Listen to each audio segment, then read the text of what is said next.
Hi welcome back to my channel Mansi the home maker. இன்னைக்கு நம்ம இந்த ID card holder retractable ID card holder வந்து repair ஆயிடுச்சு. இது எப்படி சரி பண்ணலாம் தான் இந்த வீடியோவில் நம்ம பார்க்க போகிறோங்க. இது பார்த்தீங்கன்னா ஸ்ப்ரிங் மாதிரி இருக்கும். இந்த ஸ்ப்ரிங் வந்து இழுக்க வந்துக்கிட்டே இருக்கும். ஆனால் அது வந்து இந்த மாதிரி இருக்கக்கூடாது. இழுத்து விட்டாலே அதுவே ஆட்டோமேட்டிக்காக உள்ளே போயிடணும். அந்த மாதிரி இது வந்து உள்ளே போல இழுத்த உடனே அப்படியே ஃபுல்லாக வந்து வெளியே வர ஆரம்பிச்சிச்சு. ஸோ உள்ளே வந்து எதாவது ரிப்பேர் ஆயிருக்குன்னு இதை சரி பண்ணலான்னு சொல்லிட்டு தான் நான் இந்த வீடியோ வந்து எடுத்திருக்கேன். இதை சரி பண்ணுறதுக்கு வந்து இதை வந்து ஓப்பன் பண்ணணும்.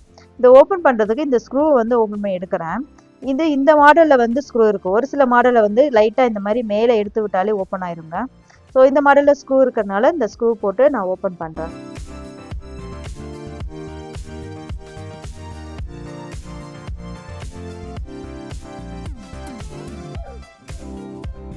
இப்போ இந்த மேலே இருக்கிற கேப்பை எடுத்திங்கன்னா உங்களுக்கு உள்ளே பார்த்தாலே தெரியும். 2 டைப்ஸ் ஆஃப் ஸ்ப்ரிங் இருக்கும். வெளியில் ஒன்று இருக்கும், உள்ளே ஒன்று இருக்கும். இந்த உள்ளே இருக்கிற ஸ்ப்ரிங்கை பார்த்தீங்கன்னா இந்த மாதிரி எடுத்தாலே வெளியில் எடுத்துகிட்டு வந்துடும். ஸோ இது லூஸ் ஆகிறனால தான் இது வந்து அவுட் சைடில் இருக்க இந்த ஸ்ப்ரிங் வந்து லூஸ் ஆகிருக்கும்.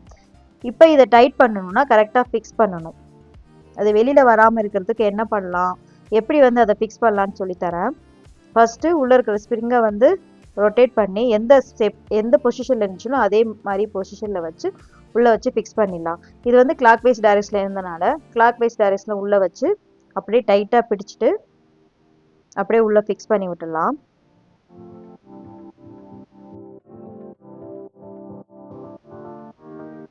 நான் எப்படி வைக்கிறேன்னு பாருங்கள். இதே மாதிரியே உள்பக்கமாக வச்சுட்டு அப்படியே ரொட்டேட் பண்ணிகிட்டே வரணும். பட் டைட்டாக பிடிச்சிக்கணும், இல்லைன்னா திரும்ப வெளியில் வந்துடும்.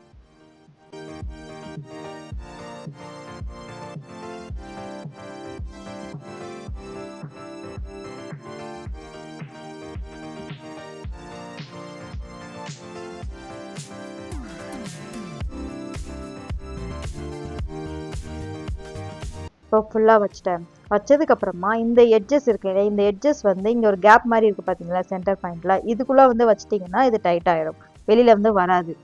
ஸோ இதை வைக்கிறதுக்கு கரெக்டாக அந்த எட்ஜஸ் வந்து அந்த சைடு வர்ற மாதிரி நான் கொஞ்சம் ரொட்டேட் பண்ணிக்கிறேன்.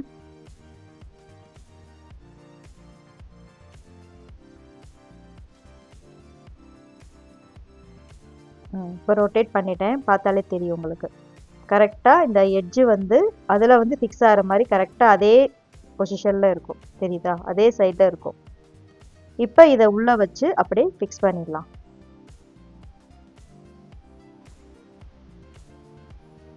நல்லா உள்ளே புஷ் பண்ணி விட்டுட்டிங்கன்னா டைட் ஆயிடும், இது வெளியே வராது. இது லூஸ் ஆகிறனால தான் உங்களுக்கு அது வந்து ப்ராப்ளம் வந்திருக்கு, ரிப்பேர் ஆகிருக்கு. இப்போ இதை வந்து கிளாக் வைஸ் டைரக்ஷனில் ஃபிக்ஸ் பண்ணணும் இல்லையா, அதே மாதிரி இந்த அவுட் சைடு ஸ்ப்ரிங்கை வந்து ஆன்டி கிளாக் வைஸ் டைரக்ஷனில் ஃபிக்ஸ் பண்ணணும். ஸோ இது கிளாக் வைஸ், இது வந்து ஆன்டி கிளாக் வைஸ், ஆப்போசிட் டைரெக்ஷனில் வந்து இருக்கணும். ஃபஸ்ட்டு இதை நல்லா டைட்டாக பிடிச்சிக்கோங்க, லூஸாக இருக்கக்கூடாது, நல்லா டைட்டாக பிடிச்சிக்கோங்க. இழுத்து பிடிச்சிக்கிட்டு இந்த போர்ஷனை வந்து அப்படியே ரொட்டேட் பண்ணிகிட்டே வரணும்.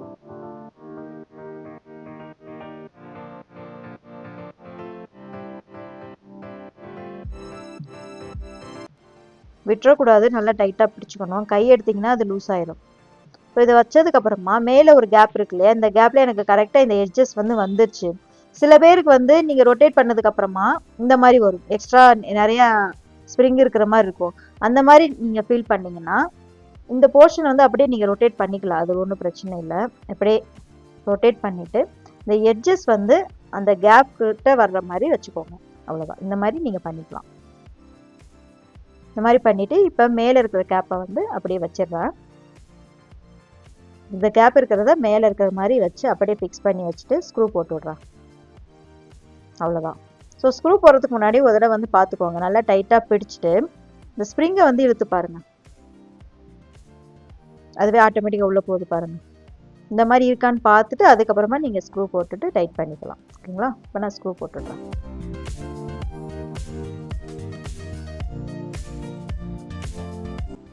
அதுதாங்க, டைட் பண்ணிட்டேன். இப்போ இது வந்து சரியாயிடுச்சு. ஸோ இதுதான் சின்ன மெத்தட் தான், நம்ம வந்து சிம்பிளான மெத்தடு தான், இதை சரி பண்ணிடலாம். அதுக்காக இது ஒர்க் ஆகலைன்னு நீங்கள் தூக்கி போட வேண்டாம். இவங்க ஃப்ரெண்ட்ஸ்க்கு வந்து இந்த மாதிரி இல்லை ஏதாச்சும் இருந்துச்சு, அவங்களெல்லாம் சரி பண்ண முடியலைன்னா இந்த வீடியோ உங்களுக்கு ஷேர் பண்ணுங்கள், உங்களுக்கு யூஸ்ஃபுல்லாக இருக்கும். உங்களுக்கு இந்த வீடியோ பிடிச்சிருந்தா லைக் பண்ணுங்கள், ஷேர் பண்ணுங்கள். சப்ஸ்கிரைப் பண்ணாதவங்க மான்சி த ஹோம் மேக்கர் சேனலை சப்ஸ்கிரைப் பண்ணிக்கோங்க. தேங்க்யூ.